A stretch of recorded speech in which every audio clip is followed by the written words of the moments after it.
നമസ്കാരം.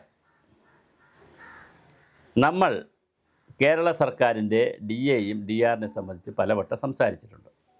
അത് കൊടുക്കുന്നതും കൊടുക്കാതിരിക്കുന്നതും അതിനകത്തു നിന്നുള്ള തട്ടിപ്പ്, പറ്റിപ്പ്, വഞ്ചന, ചതി എല്ലാം പറഞ്ഞായിരുന്നു. അപ്പോൾ നമ്മുടെ ചാനൽ കണ്ടിട്ട് പല ആളുകളും, പ്രത്യേകിച്ച് ഇടതുപക്ഷ ഫോൾഡർ ആയിരിക്കുമല്ലോ, അത് അവർ ഐഡൻറ്റിറ്റി പറയുന്നില്ല, പക്ഷേ അവരുടെ സംഭാഷണമൊക്കെ കേട്ടാൽ അറിയാം.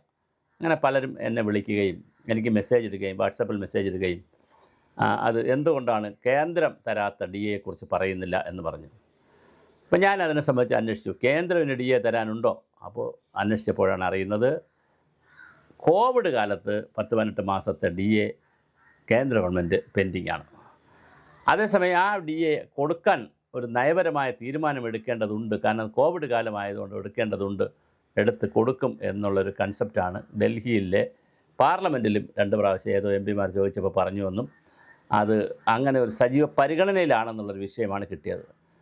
അത് പരിഗണനയിലാണോ പരിഗണനയിലല്ലേ, നമുക്ക് പറയാനുള്ളത്, കോവിഡ് കാലത്തും ഉദ്യോഗസ്ഥരെ സംബന്ധിച്ചിടത്തോളം അവർ ഓൺലൈനിലും അല്ലാതെയൊക്കെ ജോലി ചെയ്തിട്ടുണ്ട്. അതുകൊണ്ട് കോവിഡ് കാലം കഴിഞ്ഞല്ലോ, അപ്പോഴും സാമ്പത്തിക പ്രതിസന്ധി ഉണ്ടായിരുന്നു, കൊടുക്കാൻ പറ്റിയില്ല, ശരി. പക്ഷേ ഇപ്പോൾ സാമ്പത്തിക പ്രതിസന്ധി ഇല്ലല്ലോ. അതുകൊണ്ട് കേന്ദ്ര ഗവൺമെൻറ് ജീവനക്കാരുടെ ആ 18 മാസത്തെ DA കൊടുക്കാനുള്ള DA കൊടുക്കേണ്ടതാണ്. അതുപോലെ DR കൊടുക്കേണ്ടതാണ്. അത് അവർക്ക് അവകാശപ്പെട്ടതാണ്. സുപ്രീം കോടതിയുടെ ഏറ്റവും അവസാനത്തെ വിധി വന്നിരിക്കുന്നത് പശ്ചിമ ബംഗാളിനെതിരെയുള്ള വിധിയായിട്ടാണെങ്കിൽ പോലും വന്നിരിക്കുന്നത് DAയും DRും ഒക്കെ പറയുന്നത് ഒരു ഉദ്യോഗസ്ഥൻ്റെ അവകാശമാണ്, ഔദാര്യമല്ല സർക്കാരിൻ്റെ. സർക്കാർ കൊടുക്കുക എന്നുള്ള സർക്കാരിൻ്റെ ഉത്തരവാദിത്വമാണ്, അത് കേവലം വിതരണം ചെയ്യുക മാത്രമല്ല എന്നുള്ളൊരു കൺസെപ്റ്റ് വന്നിട്ടുണ്ട്. അതുകൊണ്ട് ഈ 18% DA 18 മാസത്തെ DA കൊടുക്കാനുള്ള നടപടികൾ നിർമ്മല സീതാരാമൻ എടുക്കുമെന്നാണ് പ്രതീക്ഷിക്കുന്നത്. അപ്പോൾ നമ്മളെ സംബന്ധിച്ചിടത്തോളം മോദിയാണ് കൊടുക്കാനുണ്ടെങ്കിൽ അതും പറയും, പിണറായിയാണ് കൊടുക്കാനുണ്ടെങ്കിൽ അതും പറയും, നിർമ്മല സീതാരാമനാണ് ആക്ട് ചെയ്യേണ്ടെങ്കിൽ അതും പറയും, ബാലഗോപാലാണ് ആക്ട് ചെയ്യേണ്ടെങ്കിൽ അതും പറയും. നമ്മളെ സംബന്ധിച്ച് അങ്ങനെ ഇന്ന ആളാണ്, ഇന്ന ജാതിയാണ്, ഇന്ന മതമാണ്, ഇന്ന പാർട്ടിയാണ്, അങ്ങനെ ഒന്നുമില്ല ഇവിടെ. ഇത് മാത്രമല്ല, ഞാൻ 2 വീഡിയോയിൽ മറ്റ് കേരള സർക്കാരിൻ്റെ DA സംബന്ധിക്കുന്ന 2 വീഡിയോയിൽ ഞാനിത് പറഞ്ഞിരുന്നു. പക്ഷേ അപ്പോഴാണ് അത് പോരാ, അത് സെപ്പറേറ്റ് വീഡിയോ ആയിട്ട് തന്നെ വന്നാലല്ലേ അത് ശ്രദ്ധിക്കുകയുള്ളൂ എന്നൊരു ചർച്ച വന്നപ്പോഴാണ് ഇത് എടുത്ത് പറയുന്നത്.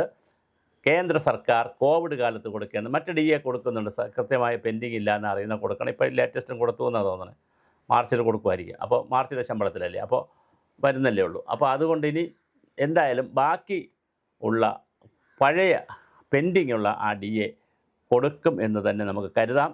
എന്തായാലും വളരെ രസകരമായിട്ട് നമുക്ക് കാണാൻ പറ്റുന്നതാണ്. 18 മാസത്തെ DA കൊടുക്കാനുണ്ടെന്നാണ് അറിയുന്നത്. അത് കൃത്യമായി കൊടുക്കണം എന്നുള്ളത് തന്നെയാണ് നമ്മുടെ അഭിപ്രായം. അതിൽ വേറെ ന്യായം ഒന്നുമില്ല, അത് കൃത്യമായി കൊടുക്കപ്പെടേണ്ട തന്നെയാണ്. അത് കേന്ദ്ര ഗവൺമെൻറ് ആയതുകൊണ്ട് ഇളവുണ്ടോ, സംസ്ഥാന ഗവൺമെൻറ് ആയതുകൊണ്ട് ഇളവുണ്ടോ, ഒന്നുമില്ല. കേന്ദ്രമായാലും സംസ്ഥാനമായാലും അത് കൊടുക്കേണ്ടത് തന്നെയാണ്. ഉദ്യോഗസ്ഥരെ സംബന്ധിച്ചിടത്തോളം കിട്ടാനുള്ള ആനുകൂല്യം കിട്ടണം. അത് വാങ്ങിക്കൊടുക്കുന്നതിൽ ഞങ്ങൾ എല്ലാ കാലത്തും മുന്നിലുണ്ടായിരിക്കും. ഞങ്ങളെ സംബന്ധിച്ചിടത്തോളം സർക്കാർ ഉദ്യോഗസ്ഥരാവട്ടെ, അല്ലെങ്കിൽ തൊഴിലെടുക്കുന്നവരാകട്ടെ, അംഗനവാടി, ആശാ വർക്കേഴ്സ്, തൊഴിലാളികൾ, അതുപോലെ പാചക തൊഴിലാളികൾ, ക്രഷ് തൊഴിലാളികൾ, കെട്ടിട നിർമ്മാണം, ആരായാലും തൊഴിലെടുക്കുന്ന ജോലിക്ക് കൂലി വളരെ പ്രധാനപ്പെട്ടൊരു കാര്യമാണ്. കൂലിയുമായി ബന്ധപ്പെടുത്തിയിട്ടുള്ള അനുബന്ധ ബോണസായാലും ഇതുപോലത്തെ കാര്യങ്ങളായാലും ആനുകൂല്യങ്ങൾ കൃത്യമായി കൊടുക്കുക തന്നെ ചെയ്യണം. അതിൽ ഒരു കോംപ്രമൈസിൻ്റെയും ആവശ്യമില്ല. കാരണം ഇത് അർഹതപ്പെട്ടതാണ്. കോടതിയിൽ പറഞ്ഞതുപോലെ ഇത് ഫണ്ടമെൻ്റൽ റൈറ്റാണ്. പക്ഷേ കോടതിയിൽ പറഞ്ഞത് ഒരു അഡ്മിനിസ്ട്രേറ്റീവ് റൈറ്റാണ്, അതൊരു സർക്കാർ ഇടുന്ന ഉത്തരവിന് പുറത്തുള്ള റൈറ്റേ ഉള്ളൂ. അല്ല, ഇതൊരു കോൺസ്റ്റിറ്റ്യൂഷണൽ റൈറ്റാണ്, ഇതൊരു ഫണ്ടമെൻ്റൽ റൈറ്റാണ്, അത് ലീഗൽ റൈറ്റാണ്. അതുകൊണ്ട് തന്നെ ഇത് തരണം എന്ന്, അല്ലെങ്കിൽ കൊടുക്കണം എന്നാണ് കോടതി പോലും, സുപ്രീം കോടതി പോലും വിധിച്ചിരിക്കുന്നത്. അതുകൊണ്ട് അതിനകത്തൊരു സംശയത്തിനിടയില്ല. വളരെ കൃത്യമായിട്ട് കേന്ദ്ര ഗവൺമെൻറ്റിൻ്റെ ജീവനക്കാർക്ക് കൊടുക്കാനുള്ള DAയും DRും കോവിഡ് കാലത്തെ പെൻഡിങ് പൈസ കൊടുക്കാനുള്ള അടിയന്തരമായ നടപടി സ്വീകരിക്കണമെന്നാണ് ഞങ്ങൾക്ക് അത് സംബന്ധിച്ച് പറയാനുള്ളത്. ഇവിടെയേ DA പറ്റിച്ചിട്ടിരിക്കുകയാണ്. ഇവിടെ DA കൊടുക്കും, 8 ഭാഗമായിട്ട് കൊടുക്കും എന്ന് പറഞ്ഞിട്ട് എപ്പോൾ മുതൽ കൊടുക്കും, ഏത് മാസത്തിൽ മുതൽ കൊടുക്കും, ആദ്യ ഗഡു എപ്പോഴൊന്നും പറയാത്തത് കൊണ്ട് അതിൽ നിന്ന് 5 പൈസയും എടുക്കാൻ, ആ ഉത്തരവ് വെച്ചുകൊണ്ട് 5 പൈസയും എടുക്കാൻ കഴിയാത്ത സ്ഥിതിയിലേക്കാണ് ഇവിടെ പോയിരിക്കുന്നത്. അതുപോലെ ശമ്പള പരിഷ്കരണം ഇവിടെ നടപ്പിലാക്കുമെന്ന് പറഞ്ഞിട്ട് അതും അതിൻ്റെ വഴിക്ക് പോയി. അഷ്വേർഡ് പെൻഷൻ എന്ന് പറഞ്ഞൊരു ഉത്തരവിറക്കി April 1 പറഞ്ഞു. പക്ഷേ എന്താണ് അഷ്വേർഡ് പെൻഷൻ എന്നോ, എങ്ങനെയാണ് അത് വിശദമായി അതിൻ്റെ വിശദാംശങ്ങൾ എന്താണെന്നോ ഉള്ള ഡീറ്റെയിൽഡ് ഗൈഡ് ലൈൻ ഇറങ്ങിയിട്ടില്ല. അങ്ങനെ ഡീറ്റെയിൽഡ് ഗൈഡ് ലൈൻ ഇറങ്ങാത്ത സാഹചര്യത്തിൽ ഇനി ഇലക്ഷൻ കമ്മീഷനോട് ചോദിച്ചുകൊണ്ട് ഡീറ്റെയിൽഡ് ഗൈഡ് ലൈൻ ഇറങ്ങുമോ എന്നൊന്നും അറിയില്ല. കാരണം ഉത്തരവിറങ്ങിയതുകൊണ്ട് അതിന് ഗൈഡ് ലൈൻ മാത്രം ഇറങ്ങിയാൽ പോരെ എന്നുള്ളൊരു ചോദ്യമുണ്ട്. പക്ഷേ അതും ഇറങ്ങിയിട്ടില്ല. മെഡിസെപ്പിന് പ്രത്യേകം ഗൈഡ് ലൈൻ ഇറങ്ങുമെന്ന് പറഞ്ഞു. ഇതൊന്നും നടന്നിട്ടില്ല. ചുമ്മാ തള്ളിമറിച്ചതല്ലാതെ, കുറേ വേഗ് ഉത്തരവുകൾ ഇറക്കിയതല്ലാതെ ക്രിസ്റ്റൽ ക്ലിയർ ആയിട്ട് കാര്യങ്ങളൊന്നും ചെയ്തിട്ടില്ല. അതുകൊണ്ട് തന്നെ ഉദ്യോഗസ്ഥർക്ക് കൃത്യമായ ഒരു നടപടി ഇതിനകത്ത് ഉണ്ടാവില്ല. അവർക്ക് കൃത്യമായി കിട്ടേണ്ട പണം കിട്ടാൻ കേരളത്തിലും യാതൊരു സാധ്യതയുമില്ല. DRR ഒക്കെ കിട്ടേണ്ട, വല്ല പ്രായമുള്ള ആളുകളൊക്കെ DRR കിട്ടേണ്ടതുണ്ട്. അവർക്കത് കിട്ടാതെ പോകുന്നത് വളരെ കഷ്ടമാണ്.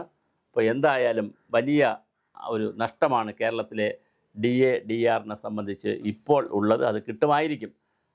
അതോടൊപ്പം തന്നെ കേന്ദ്ര ഗവൺമെൻറ്റിൻ്റെ ഈ വിവേചനവും ശരിയല്ല. വളരെ കൃത്യമായി ജീവനക്കാർക്ക് കൊടുക്കാനുള്ള, അവർക്ക് അർഹതപ്പെട്ട, അവർക്ക് അവകാശപ്പെട്ട അവരുടെ തുക കഴിയുന്നത് വേഗം കൊടുക്കുന്നതിനുള്ള നടപടികൾ കേന്ദ്ര സർക്കാരും നരേന്ദ്രമോദിയും നിർമ്മല സീതാരാമനും ചെയ്യേണ്ടതാണ്.